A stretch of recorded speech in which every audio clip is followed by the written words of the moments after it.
Hello friends, review and reaction ഒരു പുതിയ വീഡിയോയിലേക്ക് എല്ലാവർക്കും സ്വാഗതം. അപ്പോൾ നമ്മൾ ദൃശ്യം 3യുടെ ഓരോ ടീസർ നമ്മൾ റിയാക്ട് ചെയ്തിട്ടായിരുന്നു. അപ്പോൾ നമ്മൾ ട്രെയിലർ റിയാക്ട് ചെയ്യാൻ വേണ്ടി പോവാണ്. പക്ഷേ പണ്ടത്തെ പോലെ നമുക്ക് ട്രെയിലേഴ്സും ടീസേഴ്സും സിനിമയുടെ സീനുകളും ഒന്നും റിയാക്ട് ചെയ്യാൻ പറ്റില്ല. കാരണം യൂട്യൂബ് പെട്ടെന്ന് കോപ്പറേറ്റ് ചെയ്യാൻ എല്ലാവർക്കും വേണ്ടി സംഭവം. കാരണം കുറേ പേര് കംപ്ലൈൻറ്റ് പറയുന്നുണ്ട്, നമുക്ക് അപ്ലോഡ് ചെയ്യാൻ പറ്റുന്ന അവസ്ഥ. അപ്പോൾ അതുകൊണ്ട് മാക്സിമം നമ്മൾ ഈ ട്രെയിലറൊക്കെ ഇപ്പോൾ റിയാക്ട് ചെയ്യാൻ വൈകുന്നതുകൊണ്ടാണ്. എന്തായാലും കോപ്പറേറ്റ് വരും, ഉറപ്പാണ്. അപ്പോൾ നമുക്ക് അതിന് ക്ലെയിം ചെയ്യാൻ സമയം എടുക്കും. അതിന് മുമ്പ് എന്തായാലും നമുക്ക് അപ്ലോഡ് ചെയ്ത് വെക്കാൻ വെച്ചിട്ടാണ് ഇപ്പോൾ റെക്കോർഡ് ചെയ്യാം. അപ്പോൾ നമുക്ക് എന്തായാലും ദൃശ്യത്തിൻ്റെ ട്രെയിലർ വന്നു. അപ്പോൾ നമ്മൾ കറക്റ്റ് വെയിറ്റിംഗ് ആണ് മെയ് 21 സിനിമ കാണാനായിട്ട്. അപ്പോൾ നമുക്ക് നീട്ടിക്കൊണ്ട് പോകുന്നില്ല, നമുക്ക് വീഡിയോയിലോട്ട് പോകാം. നിങ്ങൾ എല്ലാവരും ഒരു റിയാലിറ്റി അക്സെപ്റ്റ് ചെയ്യും. പോലീസിനും ഈ സൊസൈറ്റിയിലെ നല്ലൊരു ശതമാനം ആളുകൾക്കും ഈ കേസിന്റെ സത്യാവസ്ഥ എന്താണെന്ന് നന്നായിട്ട് അറിയും.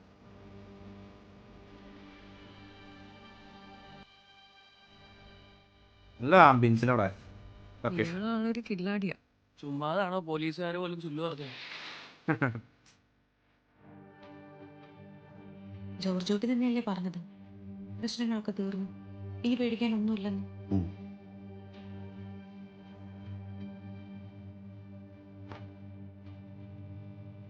പോലീസിന്റെ രീതികൾ മുൻകൂട്ടി കണ്ട് കളിക്കുന്ന ഒരാളാണല്ലോ.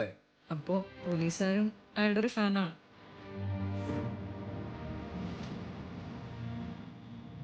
ഞാൻ ജോർജു ആളൊരു കുറുക്കൻ.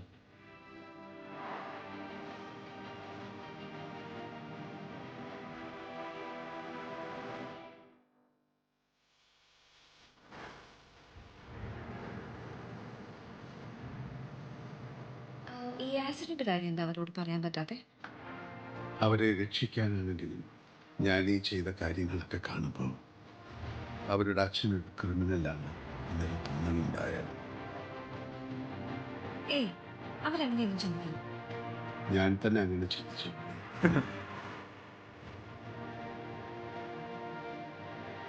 സർ, ഇപ്പോഴല്ലേ നമ്മുടെ പ്രസക്തി. മീഡിയ ഇൻവെസ്റ്റിഗേഷനിലൂടെ ജീവൻ വെച്ച് തെളിയിക്കപ്പെട്ട എന്തോരം കേസുകളുണ്ട് സർ. അവരാരാണെന്ന് മനസ്സിലാക്കാൻ എന്തെങ്കിലും സൂചന തരാൻ I want his full file on my desk as soon as possible.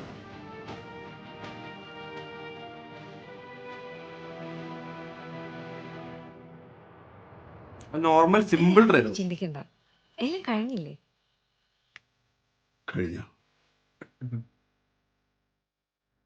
Okay. അപ്പോൾ മെയ് 21, അതായത് നമ്മുടെ ഈ ആഴ്ച കഴിഞ്ഞ അടുത്ത ആഴ്ച. ഓക്കെ, കട്ട വെയിറ്റിംഗ് ആണ്. നമ്മൾ എന്തായാലും സിനിമ ഇറങ്ങുമ്പോൾ തന്നെ പോയി കണ്ട് എന്തായാലും റിവ്യൂ മാക്സിമം ഇടാൻ നോക്കും. എന്തായാലും പടം അടിപൊളിയാവട്ടെ. നമുക്ക് ദൃശ്യം 2 ഇറങ്ങി നമ്മൾ OTT-ലാണ് ഇറങ്ങിയത്. അത് തിയേറ്ററിൽ ഇറങ്ങിയെങ്കിൽ അടിപൊളി, കാരണം അതിൻ്റെ ക്ലൈമാക്സ് നമ്മൾ വിചാരിക്കാത്ത അടിപൊളി ക്ലൈമാക്സ് വരുന്നു. അപ്പോൾ എന്തായാലും ആ പടം അടിപൊളി പടമായിരുന്നു. അപ്പോൾ അത് ഓൾറെഡി റിലീസ് ഇറക്കിയായിരുന്നു പടം കഴിഞ്ഞ ഫെബ്രുവരിയിലോ മാർച്ചിലും കണ്ട് ഏപ്രിലോ ആ സമയത്ത് കണ്ട് എപ്പോഴാണ് ഇറക്കിയിരുന്നു. അപ്പോൾ എന്തായാലും നമ്മൾ മൊബൈലിൽ കണ്ട് ഇപ്പോൾ 2-3 വർഷം കണ്ടു പടം അത്. അപ്പോൾ അതുകൊണ്ട് ഇനിയിപ്പോൾ അതുകൊണ്ട് ഞാൻ തിയേറ്ററിൽ പോയി കണ്ടില്ല. അപ്പോൾ എന്തായാലും നമുക്ക് 3 വരട്ടെ. അപ്പോൾ എന്തായാലും വെയിറ്റ് ചെയ്യാം. അപ്പോൾ എല്ലാവർക്കും വീഡിയോ ഇഷ്ടമാണെന്ന് ഇരിക്കുന്നു. അപ്പോൾ എല്ലാവരും മാക്സിമം വീഡിയോ സപ്പോർട്ട് ചെയ്യുക, എല്ലാവരും സബ് അടിക്കുക. അപ്പോൾ നമുക്ക് ഇനി അടുത്തൊരു ഇടണം. എല്ലാവർക്കും ബൈ.